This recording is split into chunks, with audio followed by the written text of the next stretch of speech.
Hello everyone, welcome.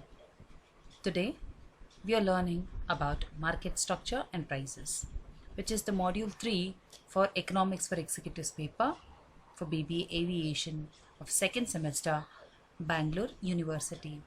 So let's get started to learn what market is, what is its structure, and how will be the prices will be determined under different kinds of market. First, what is market?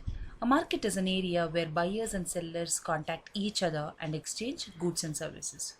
So we can define market as a place, as an area where the sellers and the buyers contact each other to exchange their goods and services. Market structures is basically the number of firms in the market that produce identical goods and services. So for example, if you have a kind of product, for example, you have laptop and all the products being produced in the market is a laptop, then it is a market structure where it is called as producing identical goods. That is market structure. Next, we have different kinds of markets. Markets here I have mentioned only on the basis of competition, but it is not so. Even you can differentiate market in terms of its working. For example, it can be national market, international market, or local market. Or it can be on the basis of the number of sellers, that is on the basis of competition, which I have mentioned here. There is a market called perfect competition where everybody knows everything. That is called perfect competition. There is another market kind called as imperfect competition where the knowledge of anything and everything is imperfect. In imperfect competition, you have three kinds of competition. The first one would be monopoly, second would be monopolistic competition, and the third one would be oligopoly kind of market. So let's learn each and everything about this kind of competition in detail in the further slides. First one is called perfect competition. What is perfect competition? As I mentioned in the introduction, perfect competition means where everyone knows everything. What is that? That means we have mentioned features here. The first feature of perfect competition is large number of buyers and sellers. Can we see in any market where we see large number of buyers and sellers? Yes, of course. We see different kinds of market where there will be large number of buyers and sellers. But that's not the one which is differentiating. There are other features of perfect competition which will distinguish itself with the other kind of market. Let's learn the second one. Homogeneity of products. What is homogeneity? It is the meaning of identical products. As I gave you an example, everybody is producing laptop means everybody will produce laptop without any changes. If everybody is producing black color laptop means everybody would produce the same black color laptop. That is called homogeneity of products. Next feature is free entry and free exit. What does that mean? Suppose if I am producing the same color black color laptop, I would also go and sell my product in the market without any hesitation, without any barriers. Next is free exit. If I don't want to sell my products, I can come back. So for entering the market or for exiting the market, I might not ask any permission with anyone.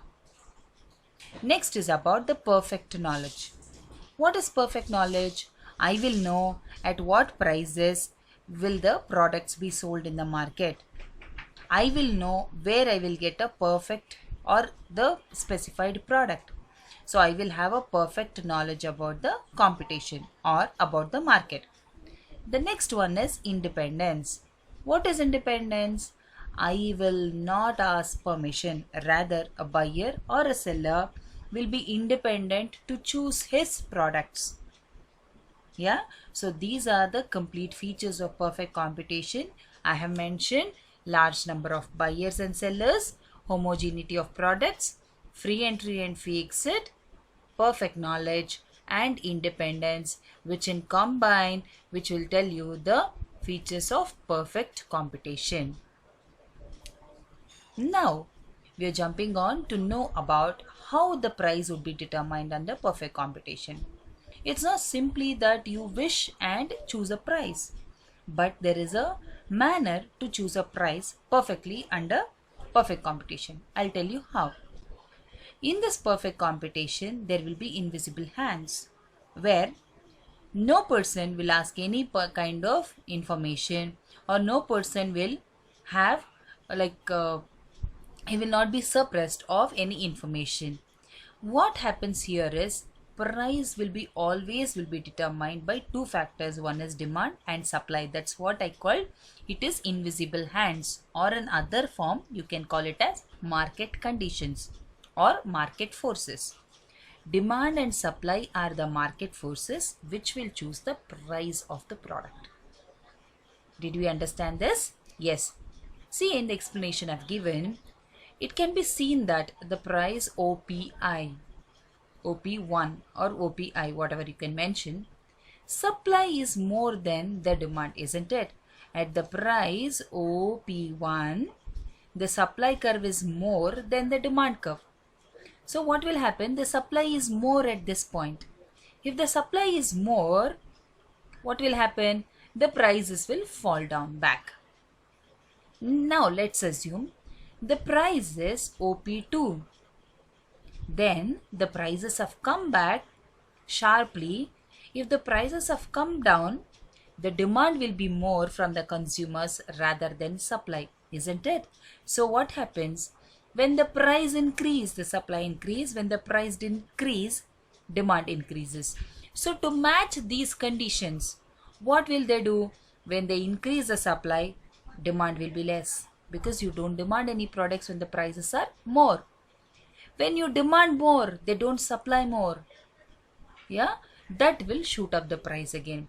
So these conditions, when they supply more, you don't demand more, so that prices will come down. When you demand more, they don't supply more, so that the prices shoot up. So you will have an equilibrium price, that is called OP. And the equilibrium point is being mentioned in the point of E, where the supply and demand matches equally. Yes, this is how the price and output determination will be done under perfect competition. But it is not so under imperfect competition, because imperfect competition have different market forces. We'll tell you in the further slides. Next, we have completed perfect competition. Now it's a time to move on with the imperfect competition. What is imperfect competition? It is a competition where there are many sellers, but they're selling heterogeneous goods or products. What is heterogeneous? One product might not be the same with another. I was giving an example of a laptop. One production or one company will produce a laptop of black color, another would produce another laptop of white color. Probably I would produce a laptop, another person will produce a desktop, something like that, but the products produced in that market is not same. That is what we are supposed to learn in the imperfect competition. And next, as the name suggests, competitives are imperfect in nature. Let's learn what is imperfect also. There are 4 types of imperfect market. First type of imperfect market is called monopoly, where there will be only one seller in the market. All the others will be the buyers in the market. Second one is called oligopoly, where there are few. You can count as how many sellers you have it in the market. Next, monopolistic competition, where there are many sellers, not large but many, with a highly differentiated product. They would severely differentiate the product from one another because there are many producers in it. Next is called monopsony. What is monopsony? Only one buyer of a product. See this? Mono means single, poly means seller. Here, mono means single, sony means a product, or sorry, a buyer. Yeah? Sony is a buyer, mono means single. So there is a single buyer of a product. That kind of market is called monopsony. There are other kind of markets too, diopsony, oligopsony. Diopsony means there will be two buyers in the market. Dio means two. Oligopsony means where there are few buyers in the market. So let's study these important kinds of imperfect market in today's class. First, we are going with the monopoly market. What is monopoly market? As I said, it will be having a single producer. Now assume you are going to a market where there is a single producer. What will he do? The same exactly is the monopoly market. If it is a single producer, he is the one who will tell us what price he wants to sell it in the market. He is the one producer who will fix his output also, because there is no other competitor for him, isn't it? He has a control of entire market. Now, how does he fix the price? How does he fix the output is our next question. For this question, we have two order conditions. The first order condition where his marginal cost must be equal to marginal revenue. The second order condition where the marginal cost curve must cut marginal revenue curve from below. So if these two conditions are taken care, then a monopoly will be in the equilibrium position where he will fix the price and output determination of his product. Let's learn how he does.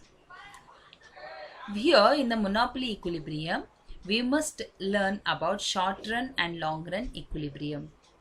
In the short period, if the demand for the product is high, a monopolist increases the price and quantity of output, isn't it? As the demand is high, he will increase the price and the quantity of output. But how does he increase the output is a question.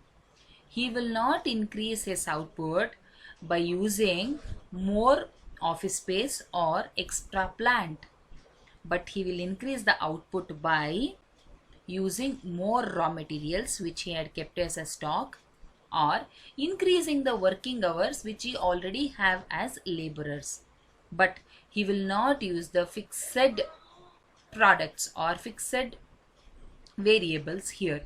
He would use only the variable factors for changing. Next is about as regards the price, the monopolist is a price maker. In the perfect competition, everybody was a price taker, because whatever is being used in the market, the price, that will be used by all other sellers. But in the monopoly market, the seller is a price maker. He is having a greater tendency always to earn profits. And as the only seller, he always wants to earn more profit. How does he earn more profits? Let's learn. See, this is the normal profits in the monopoly market, where his average cost curve is equal to the average revenue curve. This is the first order condition which I said. Average revenue is being mentioned in the term of AR. Average cost is being mentioned in the AC. So a firm earns normal profit when his average cost of production is equal to average revenue for the corresponding output. In simple ways, you can say that wherever is AC and AR is meeting, that is the price, corresponding price and corresponding output, he will drop down. That is the point where he will fix the price and output of a product. Next, you can see that MC curve is cutting MR curve from below. Can we see the MC curve? It is in the red color being mentioned here. That is cutting MR from below. This is the second order which I mentioned. So, a monopolist will be in equilibrium when two conditions approach. The first condition is where his AC is equal to AR. Average cost is equal to average revenue. Next, his MC curve is cutting MR curve from below. It is not cutting from above. It is cutting from below. So when these two order conditions are being met, a producer will be equilibrium in the point A, and he will fix this output from OP to OQ. This is the output and this will be the cost of production. Yeah, this is called the normal profits in monopoly. Where you can see the normal profits in the monopoly will be in the short run, where his AC curve will be touching AR curve. Next, we'll go on to what is supernormal profits under monopoly. There is something called as supernormal profits under monopoly. What is the supernormal profits? His profits are more. Yeah, the monopoly firm in equilibrium at point K, where SMC, that is marginal cost, is equal to marginal revenue. You can see the marginal cost and marginal revenue, it is equal in nature. So first order condition fulfilled. Next, MR must cut from below. His MC curve and MR curve is cutting from below. Next, as a result, OE is the monopoly price. This is the monopoly price. OE is the monopoly price. Actually, he must have kept it here in the point N, where he earns the normal profit. He doesn't want to have the normal profit. So what he does is, he will fix up more price to the existing product and existing curves. So what he does is, always he will fix the short run monopoly curve. This is, we are explaining in only in the short run. In the short run, where the demand rises high. So you can see the demand, it has gone to the extent of large point. So what happens is, when the demand is more, he will fix more price. Obviously, everybody or every one of us, whether if we are there in the monopoly market, what we do, when the demand increases for our product, we will increase our price. So ETNF is called the supernormal profits under monopoly market. This is called the supernormal profit, where your profit is lying above your average cost curve. Yeah, wherever you have a point, you have a price being determined above your average cost curve, this point will be called as supernormal profit. Yeah, okay. Next, every time monopolist will not have profits or supernormal profits. Businesses do have losses in them. How does it work, or how does it show? This is the diagrammatic explanation of losses in monopoly. Let's learn how it happens. A firm earns losses when the average cost of production is higher than average revenue.